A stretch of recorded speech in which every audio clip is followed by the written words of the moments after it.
Ángel Vargas terminó de servir la sopa debajo de aquel puente de San Cristóbal.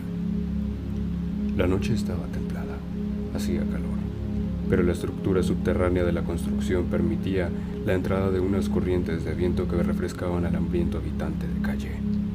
Era su primera vez preparando un plato de ese tipo. Había acechado a Cruz Moreno por varios días, mientras desde su guarida lo veía construir su casa en un terreno baldío de la ciudad venezolana. En cuanto tuvo la posibilidad, se acercó para hablarle y se deleitó con sus jugosas piernas y su torso bien formado. Pasadas las semanas, aprovechó un descuido del hombre y se lo llevó a su cueva urbana, en donde experimentó las posibilidades que ofrecía la inmensa cantidad de partes que tenía el cuerpo humano para el consumo.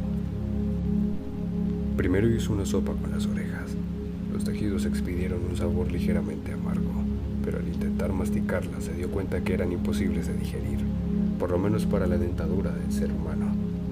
Por mucho que lo intentó, la estructura cartilagosa nunca dejó de conservar su solidez, por lo que terminó dejándolas en una bolsa de basura dispuesta para los desechos. Luego, quiso hacer remembranza de las costillas de cerdo utilizando las manos del cadáver. Valiéndose de un cuchillo oxidado y una piedra, mutiló las extremidades y las rostizó en una parrilla armada con piedras y planchas metálicas recicladas. Incluso se permitió sazonar un poco el corte, pero cuando se dispuso a consumir el platillo, se decepcionó por su extrema dureza y la poca cantidad de carne que resultó de la pieza. Entendía que los dedos y las uñas no se podían ingerir por completo, pero creía que la base de las palmas tendrían jugosos trozos con un sabor inigualable. Estaba equivocado. Comenzaba a frustrarse.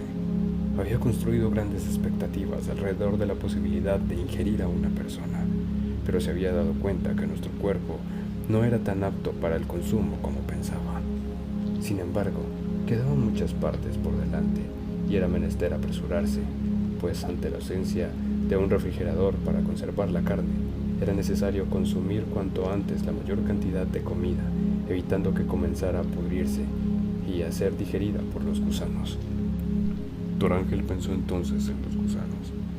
¡Qué suerte tenían! Dios los había diseñado sin mucha complejidad. No eran exigentes con el sabor o la composición de sus platillos. Podían comerse los restos de una vaca, un perro o un hombre por igual, y todos les resultarían suculentos. Independiente del tiempo que llevaran descomponiéndose, era como si fuera exclusivo de ellos el placer de la antropofagia. Pero no desfalleció. Estaba seguro de que Cruz tenía mucho más para ofrecer, y entonces cortó sus muslos y los fileteó en delicados cortes que sazonó con un poco de sal que le habían recalado en un mini mercado del vecindario. Los dispuso en su parrilla improvisada y se los sirvió en un plato de cartón que había sobrevivido a las inclemencias de la calle.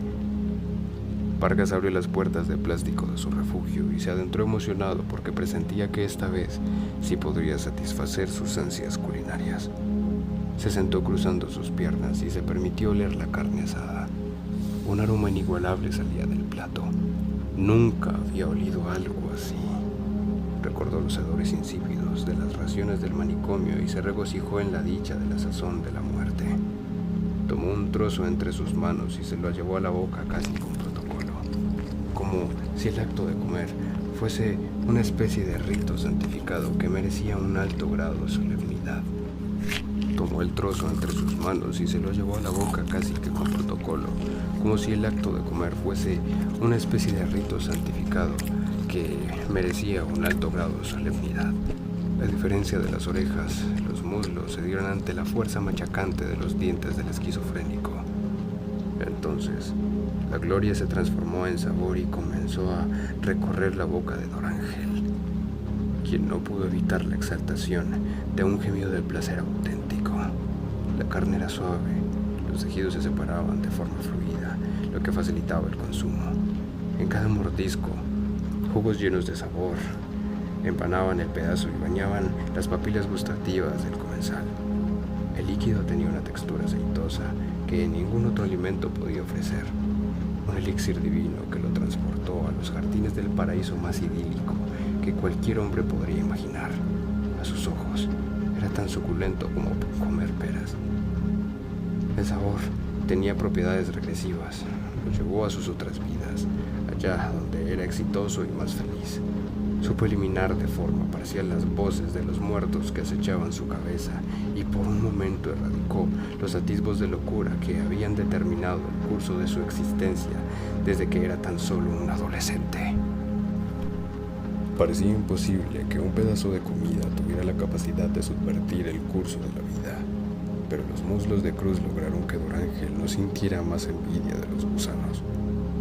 Lograron que el rancho debajo del puente se convirtiera en una mansión lujosa y que por un momento el cielo de San Cristóbal abriera sus puertas y permitiera que la gracia se postrara sobre los ojos del indigente para convertirlo en un santo que ocupaba su merecido lugar a la mano derecha del creador de cuanto habitaba la tierra.